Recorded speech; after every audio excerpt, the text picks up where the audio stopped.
আজি আপোনালোকৰ আগত শুনাবলৈ লৈছোঁ এটি সাধু কথা। সাধুটো ৰচনা কৰিছে বিশিষ্ট সাহিত্যিক, শিশু সাহিত্যৰ বাবে সাহিত্য একাডেমী বঁটাপ্ৰাপ্ত যুগললোচন দাসদেৱে।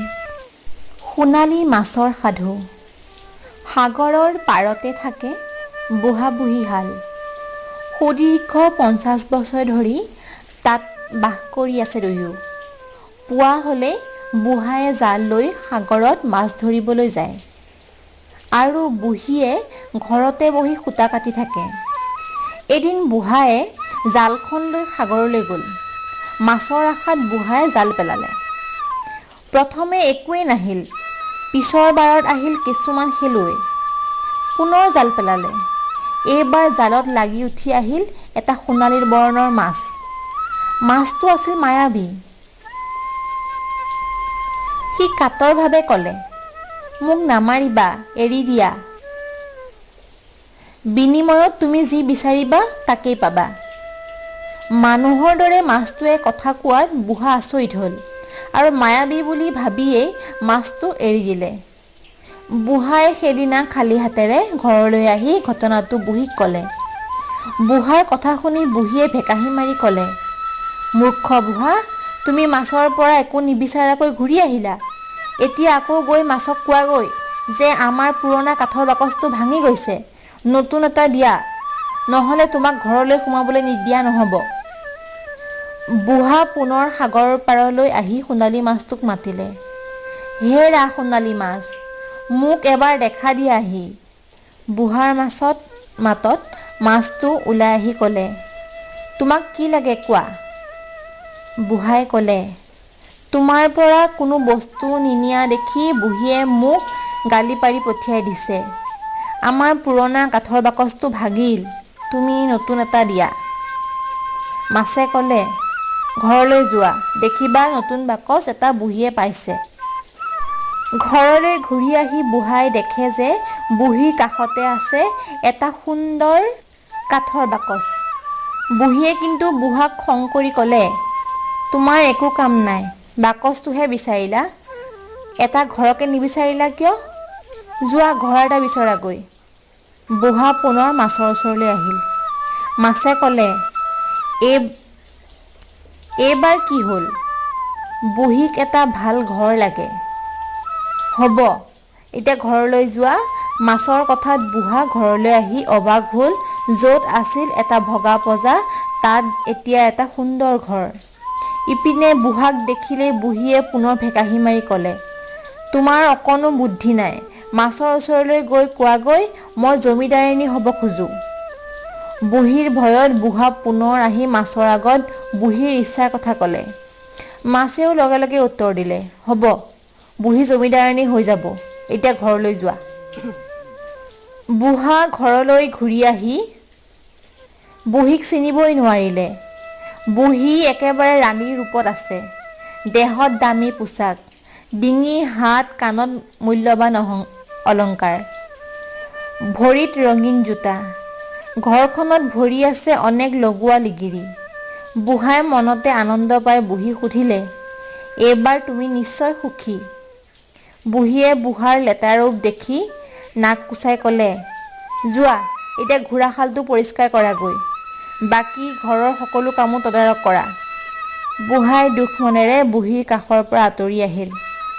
এনেদৰে 15 দিনমান যোৱাৰ পাছত বুঢ়ীয়ে এদিন বুঢ়াক ক'লে, জমিদাৰনী হোৱাৰ হেঁপাহ পলাল, এতিয়া ৰাজৰাণী হোৱাৰ মন। যোৱা মাছৰ কাষলৈ, মোৰ ইচ্ছাৰ কথা কৈ আহা। বুঢ়াই ক'লে, বহু হৈছে, ইয়াতে সন্তুষ্ট থাকা।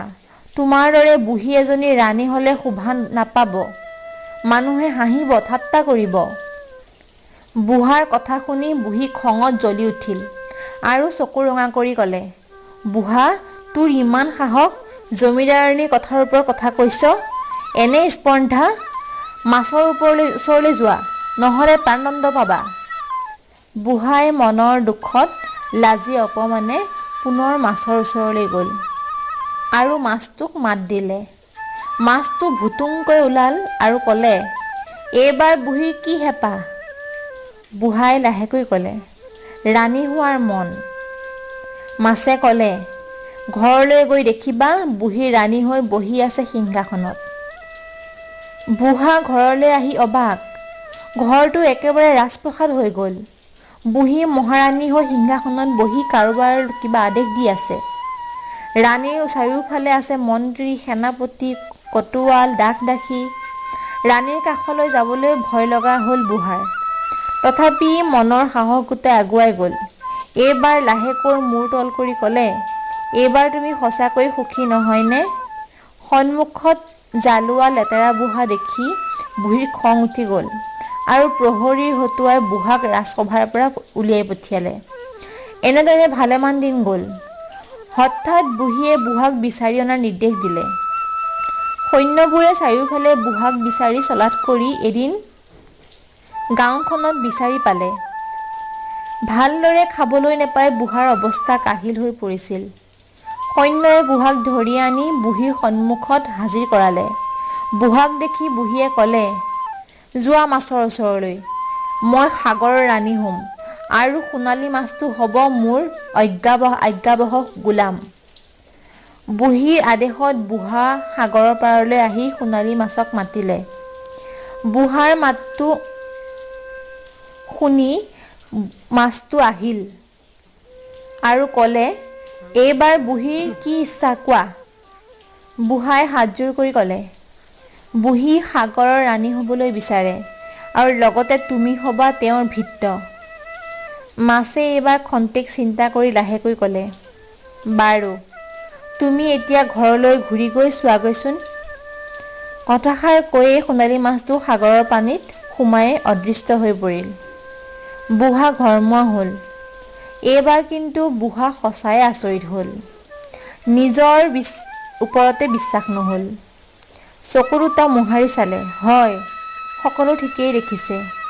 বুঢ়াই এবাৰ দেখিলে সন্মুখত ৰাজপ্ৰসাদৰ কোনো চিহ্ন নাই। তাৰ ঠাইত বুঢ়াৰ আগৰ ভঙা পঁজাটো, তাৰ দুৱাৰমুখত বহি লেতেৰি বুঢ়ীজনীয়ে সূতা কাটি আছে, কাষত আগৰ ভঙা কাঠৰ বাকচটো। আশা কৰোঁ আপোনালোকে সাধুটো শুনি ভাল পালে। এইখিনিতে সাধুটোৰ ৰচনা কৰোঁতা যুগললোচন দাসদেৱক ধন্যবাদ জ্ঞাপন কৰিছোঁ, মোৰ এই সাধুটো পাঠ কৰাৰ সুবিধা দিয়াৰ বাবে। আশা কৰোঁ সাধুটো আপোনালোকে সৰু ল'ৰা-ছোৱালীক শুনাব। এইদৰে সাধুৰ লগতে অন্যান্য সোৱাদৰ বাবে চেনেলটো ছাবস্ক্ৰাইব কৰিব। চাই থাকিব অসম অমৃত। ধন্যবাদ।